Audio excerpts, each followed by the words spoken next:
देखिए, अब हम बताते हैं आपको सिंपल पेंडुलम। तो सिंपल पेंडुलम क्या है? The simple pendulum consist of a Bob, माने जुड़ा हुआ रहता है एक बॉब से, with inexchangeable and flexible string. मतलब एक बॉब जो है, बॉब है, समझे, इनएक्सचेंजेबल स्ट्रिंग है, ठीक है।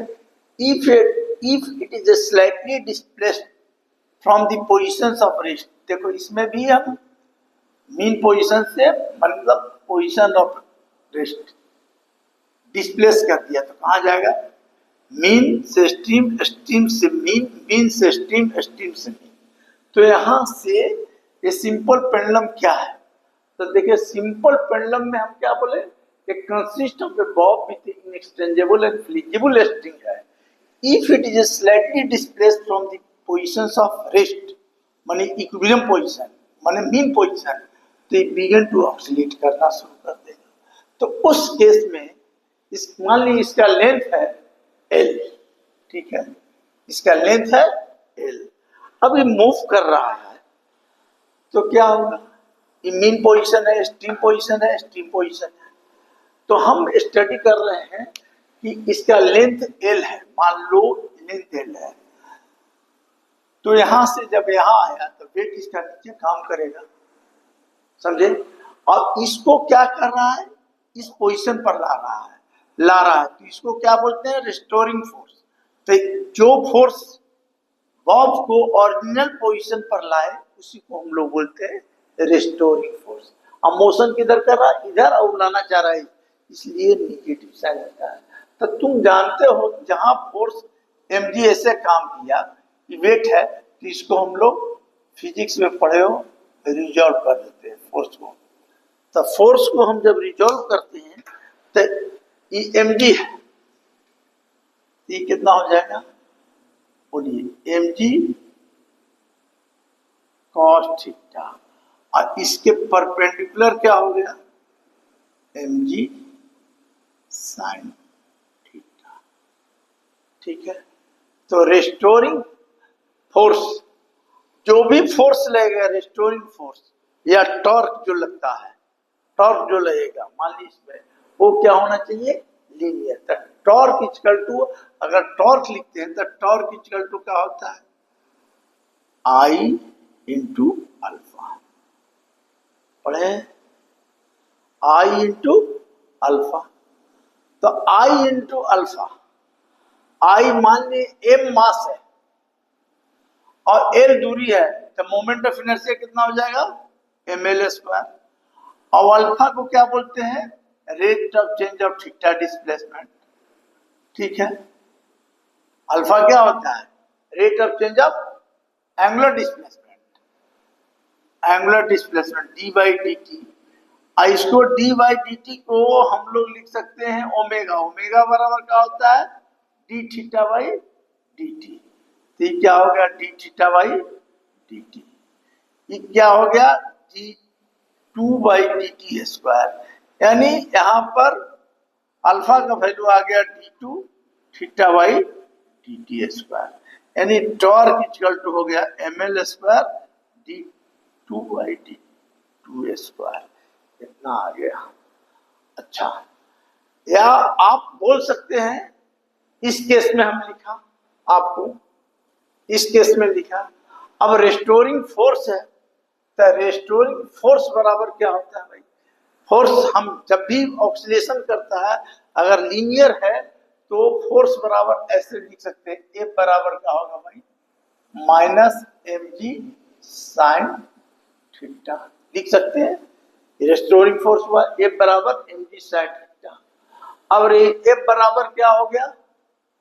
F बराबर हो गया ma बराबर minus mg sine theta. mm cancel, a बराबर हो गया माइनस जी साइन थीटा। फिर कैलकुलस में आप पढ़े हैं कि sine theta by theta equal to 1 होता है, लिमिट पढ़े होंगे तो यहाँ पर हम साइन थीटा को थीटा लिख सकते हैं। तो यहाँ क्या हो गया? माइनस जी थीटा, ये इतना आ गया मेरा। ए इक्वल टू क्या आ गया, माइनस जी थीटा। अब हम क्या जानते हैं कि जी थीटा। अब आप यहां पर देख लीजिए कि माइनस जी और थीटा, ये थीटा है तो थीटा बराबर क्या होता है, थीटा बराबर आप पढ़े हैं एल बाई आर। एल क्या होता है, आर बाई रेडियस। कोई दिक्कत, पढ़े हैं, बहुत बार बताए हैं। तो मेरा यहां आ गया थीटा बराबर लिख सकते हैं आर बाई रेडियस। अब यहां देखिए ए बराबर है माइनस जी, आर कौन हुआ, यहां से यहां तक, ये हो गया आर्क, ये आर्क हो गया। अच्छा, आर्क ई हुआ और रेडियस कौन हुआ भाई, तो रेडियस जो लेंथ होगा वो हो जाएगा। तो ई जो है आपका क्या है बताइए, ई क्या है, आपका डिस्प्लेसमेंट है जो यहां से यहां, तो ये आर्क हो गया। तो यहां पर लिख सकते हैं, मान लीजिए कि एक्स डायरेक्शन में हो रहा है तो एक्स लिख दीजिए, और आर क्या हो जाएगा, ई सेंटर है तो यही ना रेडियस होगा, तो ई हो गया एल। तो यहां आ गया देखिए माइनस, ये हो गया minus g by l x, ये हो गया। तो ए बराबर माइनस जी बाई एल हो गया। और हम क्या जानते हैं, हमको निकालना है टाइम पीरियड। तो हम जानते हैं कि एक्सेलरेशन बराबर शुरू में ही बता दिए ओमेगा स्क्वायर एक्स होता है कि नहीं। ऐसे अगर मोशन ऑक्सीलेटरी मोशन था, यानी ऑक्सीलेटरी मोशन में क्या हो गया, सिंपल हार्मोनिक मोशन हो गया। तो सिंपल हार्मोनिक मोशन में एक्सेलरेशन जो होता है वो कितना होता है। तो ये दोनों इक्वेशन से आप कंपेयर कर दीजिए, तो एक से एक्सेलरेशन है तो इतना है, तो ई बराबर क्या होगा, तो ओमेगा स्क्वायर बराबर हो जाएगा g by l, g by l. अब g acceleration due to gravity है, ई एल क्या है, लेंथ है, ठीक है, एल क्या है, लेंथ है, और लेंथ है तो ओमेगा बराबर क्या होता है, ओमेगा बराबर होता है देखिए root under g by l हो जाएगा। ओमेगा बराबर होता है 2 पाई बाई टी। अब हमको टी निकालना है, तो टी बराबर क्या होगा, तो टी बराबर हो जाएगा देखिए, टी यहाँ जाएगा, टी ऊपर नीचे आ जाएगा, तो 2 by pi root under l by g, l by g. तो सिंपल पेंडुलम का जब भी फॉर्मूला रहा तो फॉर्मूला क्या हो गया भाई, टी इक्वल टू 2 पाई, ये क्या हो गया एल, एल क्या हो गया बोलिए, डिस्प्लेसमेंट बाई एक्सेलरेशन, एक्सेलरेशन, ये फॉर्मूला हो गया। तो आपको सिंपल पेंडुलम जब भी रहेगा तो T equal to 2 pi l by g. L क्या है, एक एल क्या है, तो डिस्प्लेसमेंट हो गया, समझे, और जी क्या है, एक्सेलरेशन ड्यू टू ग्रेविटी है। तो इस केस में ये फॉर्मूला आ गया। अब रही सवाल की, अभी हम ये लिखे थे, देखिए इसमें यही लिखे थे हम, अभी देखिए कि अगर एम, अब देखिए अगर ई तो हम लिख दिया आपको ऐसे, अगर यहां से आप ये चीज यूज कर सकते हैं तो टॉर्क इक्वल टू हम क्या लिया, रोटेशनल मोशन में I alpha, I moment of inertia क्या होता है, मास एम है, लेंथ एल है इसका बॉब का, m l square d theta by e लिख दिया। और टॉर्क इक्वल टू होता है क्या भाई, टॉर्क इक्वल टू क्या होगा, the weight m g into perpendicular distance, तो कौन हो जाएगा बी, बी। अच्छा निगेटिव क्यों लगाएंगे कि फोर्स इधर लगाए, देखो इस केस में से भी आ जाएगा, इसलिए ज्यादा तो देखिए इस केस में mg वेट नीचे काम किया, परपेंडिकुलर डिस्टेंस ये हुआ b, अब यहाँ निगेटिव साइन इसलिए करनी है कि जो भी कोई बॉडी इधर जा रहा है, रिस्टोरिंग टॉर्क जो लगेगा इधर लगेगा, इसलिए निगेटिव साइन ले लिया। अब देखिए यहाँ minus m g, b l बराबर क्या लिख सकते हैं, तो बी बराबर एल साइन थीटा होगा। बताइए, बी बराबर एल साइन थीटा होगा। इसमें भी क्या लिखा है, बी बराबर L sine theta.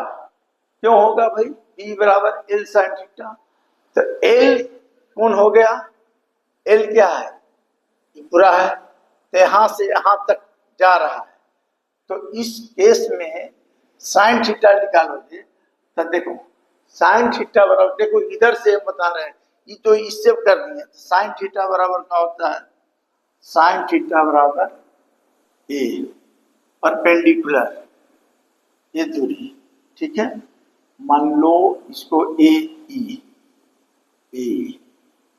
By perpendicular, ये क्या हो जाएगा, ये दूरी जो एल है यहां तक गया तो एल लिखनी है, तो ए बराबर क्या हो जाएगा, एल साइन थीटा, ए बराबर, तो इसी को हम लोग परपेंडिकुलर, तो हम लोग लिख दिए m g l sine theta, और फिर बताएं कि साइन थीटा बराबर क्या होता है, थीटा, तो क्या हो जाएगा m g l sine theta, तो टॉर्क इक्वल टू क्या आ गया, एम जी एल थीटा, ठीक है।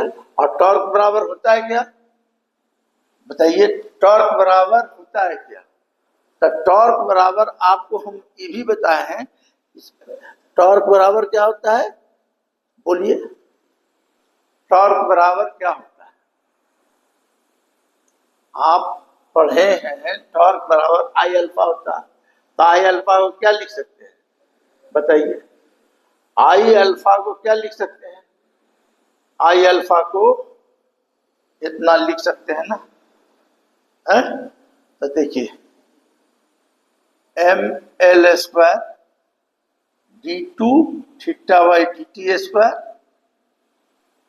एम से एम कैंसिल, एल से एल कैंसिल, तो कितना बचा, d two theta by d t square बराबर क्या बचा, एम कट गया जी, एगो एल बचा तो नीचे ले आए थीटा, ठीक है। इसको क्या बोलते हैं, अभी देखिए इसको क्या बोले, रोटेशनल मोशन में, देखिए अभी हम बताए हैं रोटेशनल मोशन में ओमेगा बराबर D theta by d T, इसका डिफरेंशिएशन कर देंगे तो एंगुलर एक्सेलरेशन हो गया, क्योंकि रोटेशनल केस में तो एंगुलर एक्सेलरेशन बराबर हो गया जी बाई एल थीटा। देखिए अभी क्या हम लोग लिखे थे, देखिए कहीं पर हम लोग निकाले थे, देखिए ए बराबर ओमेगा स्क्वायर एक्स एल लिखे थे, यहाँ ए बराबर इतना आ गया, तो थीटा क्यों लिए भाई, तो यहाँ पर थीटा के डिस्प्लेसमेंट के टर्म में कर दिए, तो बताइए कि ए बराबर क्या होता है, ए बराबर का ओमेगा स्क्वायर थीटा, फिर कंपेयर कर दिए तो ओमेगा स्क्वायर बराबर क्या होगा, जी बाई एल, फिर वही चीज आ जाएगा। तो जिस ढंग से रोटेशनल मोशन के केस में लेके कीजिए, जैसे भी कीजिए, टाइम पीरियड जो निकला मेरा वो इतना निकलेगा। अब जब टाइम पीरियड जब इतना निकला, फॉर्मूला हो गया, तो यहाँ देखने के बाद क्या पता चलता है, तो देखिए यहाँ देखने के बाद आपको पता चलता है क्या, ये देखिए ये तो फॉर्मूला हो गया। अब देखिए,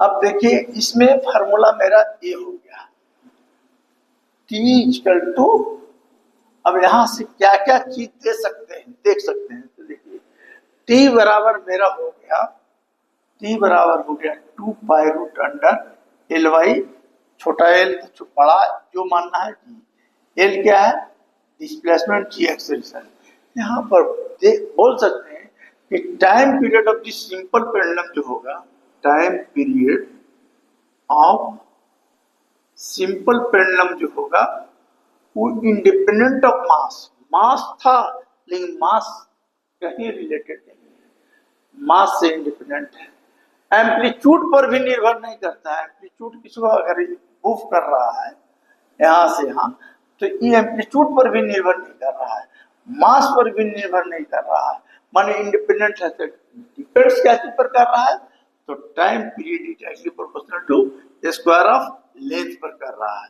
and time period inversely proportional to square of root of g पर निर्भर कर रहा है। मतलब टाइम पीरियड लेंथ पर निर्भर करता है। अब लेंथ पर निर्भर करता है तो क्या होता है भाई, तो इसका भी एक रिलेशन है।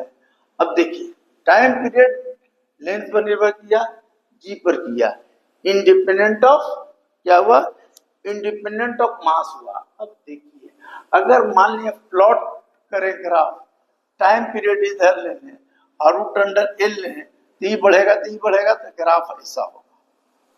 ठीक है, इस केस में क्या है, ई क्या हो रहा है, जी क्या है, तो जी एक्सेलरेशन ड्यू टू ग्रेविटी है, एक्सेलरेशन ड्यू टू ग्रेविटी है,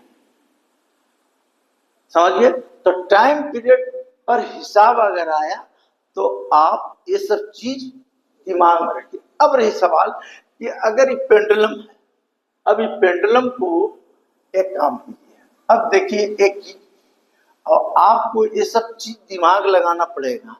अभी लिफ्ट में पेंडुलम है, मान लीजिए लिफ्ट है, जो लिफ्ट घर में रहता है, मान लीजिए उसमें पेंडुलम लगा दें और lift is going upward, upward जा रहा है जी से, तब टाइम पीरियड जो फॉर्मूला होगा याद रखिएगा, टी इक्वल टू जो 2 pi root under l by g plus a कर दीजिएगा।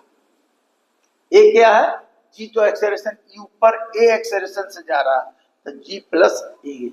ये फॉर्मूला किस केस में आएगा, in the case of lift going upward, जब लिफ्ट ऊपर जा रहा है। अगर लिफ्ट नीचे आ रहा है तो टी इक्वल टू का हो जाएगा रूट अंडर एल वाई जी माइनस ए। अब रही सवाल कि सर ये ऐसे क्यों कर रहे हैं, तो आप याद कीजिए लिफ्ट पढ़े थे, तो लिफ्ट में बेड नीचे, रिएक्शन ऊपर, मान लीजिए लिफ्ट ऊपर जा रहा है ऐसे, तो आर बड़ा होगा एम जी से, तो आर माइनस एम जी बराबर का होता है एम में, तो आर बराबर का हो गया एम जी प्लस ए। तो लिफ्ट ऊपर जा रहा है तो इसमें एक्सेलरेशन क्या लगता है, जी प्लस ए। अब पेंडुलम है, पेंडुलम लिफ्ट में है तो उसमें तो जी बदल जाएगा। तो इस प्रॉब्लम छोटा छोटा आपको प्रॉब्लम बनाने में काम देगा, माने ये सब दिमाग में कॉन्सेप्ट बैठाइए कि लिफ्ट जो ऊपर जा रहा है तो फॉर्मूला जी प्लस ए हो जाएगा, लिफ्ट नीचे आएगा तो ई हो जाएगा। तो ये सब चीज। अब रही सवाल कि अभी एक पढ़े होंगे, अब देखिए आप लोग नहीं, देखिए एक होता है एल, एल बराबर ए 1 प्लस अल्फा टी होता है, एक होता है